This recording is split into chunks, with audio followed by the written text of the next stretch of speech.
En La Chiva Noticias, hablemos claro. Hablemos claro, en La Chiva Noticias Televisión y en Comunidad Activa de Cartago Estéreo con el doctor Néstor Javier Calvo Chávez, cartagüeño, magistrado del Tribunal Administrativo del Departamento de Cundinamarca. Lo hemos aprovechado porque pasó de visita aquí a su ciudad natal con ocasión de un importante evento académico que él presidió aquí en la Universidad Cooperativa de Colombia. El tema de hoy muy importante porque tiene que ver con la comunidad en general, el tema pensional, ¿no? Que hay discrepancias, que hay conflictos entre el Consejo de Estado, la Corte Constitucional, por ese artículo 36 de la Ley 100 del año 93. ¿Qué nos puede comentar, doctor, respecto a ese tema que usted abordó hoy y que compartió con los estudiantes y la comunidad educativa? Bueno, desde el ámbito político y jurídico, desde hace muchos años, se ha venido presentando una gran discrepancia sobre el régimen pensional en Colombia. Efectivamente, en los últimos años se han presentado diferentes reformas desde el ámbito legal y constitucional.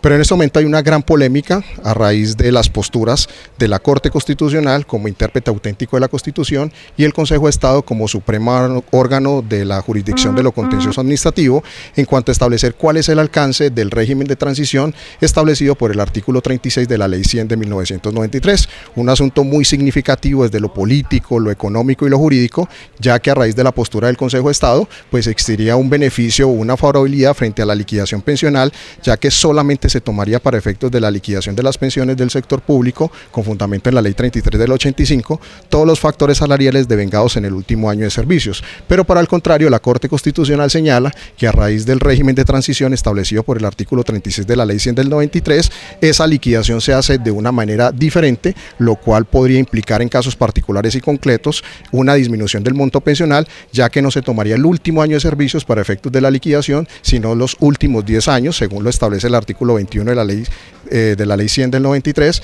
y se tomarían solamente los factores sobre los cuales se haya cotizado o aportado, que es un panorama totalmente diferente a como lo establece el Consejo de Estado, que dice que son todos los devengados. Entonces, en este momento, pues no hay una posición unificada y se constituye en una gran dificultad para los tribunales administrativos y los jueces administrativos, que no sabemos pues qué hacer en los casos concretos, si acudir a la Corte Constitucional y al Consejo de Estado, porque adoptando una de las dos posturas, pues se pueden presentar acciones de tutelas pues que pueden cambiar las decisiones que se adopten inicialmente. Esas posturas de la Corte Constitucional, del Consejo de Estado, de la transición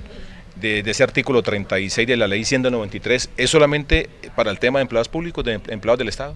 En el caso de lo que yo puedo hacer referencia, al ser magistrado del Tribunal Administrativo de Cundinamarca, pues lo referimos a la Ley 33 del 85, pero a veces que se toman algún tipo de decisiones, sabemos que también a la luz de la Corte Suprema de Justicia existen situaciones de trabajadores oficiales o de particulares que tienen que determinar cuál es el alcance de ese artículo 36 de la Ley 100 del 93 para establecer cuál es la liquidación de su monto pensional. Entonces es una situación que hay que confesarlo, no es exclusiva de la Ley 33 del 85, es decir, del sector público de la rama ejecutiva. Es decir, en este caso también esos conceptos, esa controversia jurídica entre las altas cortes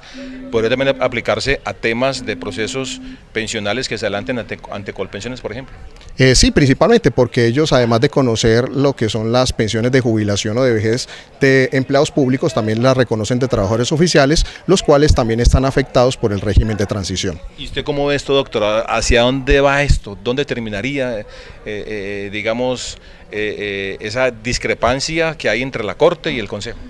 Bueno, yo lo comentaba en la conferencia que cuando llegué al Tribunal Administrativo de Cundinamarca era un tema pacífico en el sentido de que el Consejo de Estado tenía una postura de unificación sobre la materia, pero llegado pocos meses a este tribunal, pues la Corte Constitucional comienza a expedir una serie de decisiones que controvierten la postura del Consejo de Estado y en principio pues habrían dificultades en decir, bueno, ¿qué prima? ¿Corte Constitucional o Consejo de Estado? Inicialmente pues se mantuvo en la jurisdicción de lo contencioso administrativo una postura mayoritaria de defender la sentencia del 4 de agosto de 2010, pero la verdad lo que se ha denotado en los últimos años,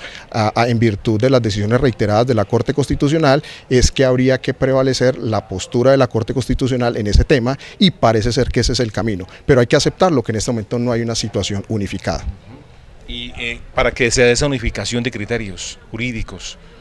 ¿qué se tiene que presentar? Pues dentro del diseño de la Constitución Política y de las leyes, desafortunadamente no existe un órgano unívoco de cierre, pero viendo la estructura de cómo son las decisiones, se pensaría que a raíz de que a través de las acciones de tutela, las últimas decisiones de la Corte Constitucional, lo sensato sería aceptar que la postura que tendría que primar en este tipo de situaciones es la que exponga la Corte Constitucional. Usted como jurista, como juez, como magistrado, ¿es más partidario de la Corte Constitucional?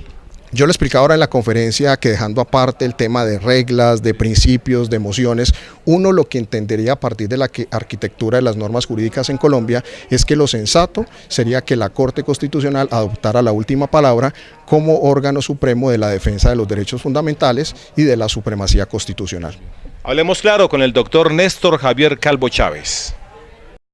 La Chiva Noticias.